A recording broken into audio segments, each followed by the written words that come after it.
ఇంకెక్కువ మాట్లాడుతున్నారు కొంతమంది. అయితే ఎమర్జెన్సీ అయితే మీరు బయట ఉండురా, లోపల ఉందురు. ఎవరు ఎక్కడ ఉండాలో కాలం నిర్ణయిస్తుంది, ప్రజలు నిర్ణయిస్తారు. ఒళ్ళు దగ్గర పెట్టుకుని ఉంటే మంచిది.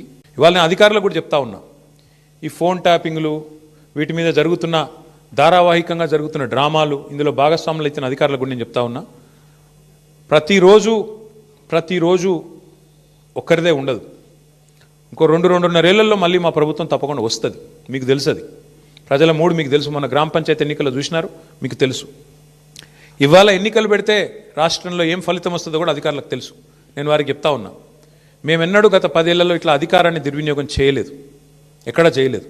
ముఖ్యంగా పోలీస్ వ్యవస్థను ఇంత అడ్డంగా దుర్వినియోగం చేసి ఏదైతే ఇవాళ నాటకాలు ఆడుతున్నారో వాళ్ళందరికీ నేను ఒకటే చెప్తా ఉన్నా, మీరు బలవుతారు, మధ్యలో మీరు బలవుతారు. రేవంత్ రెడ్డి రాజకీయ క్రీడలో మీరు బలవుతారు.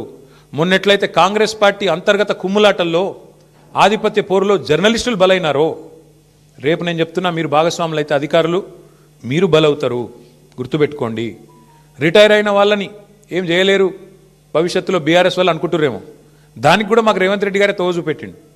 రిటైర్ అయిన అధికారులను కూడా తీసుకొచ్చి 40 రోజులు జైల్లో పెట్టినాడు.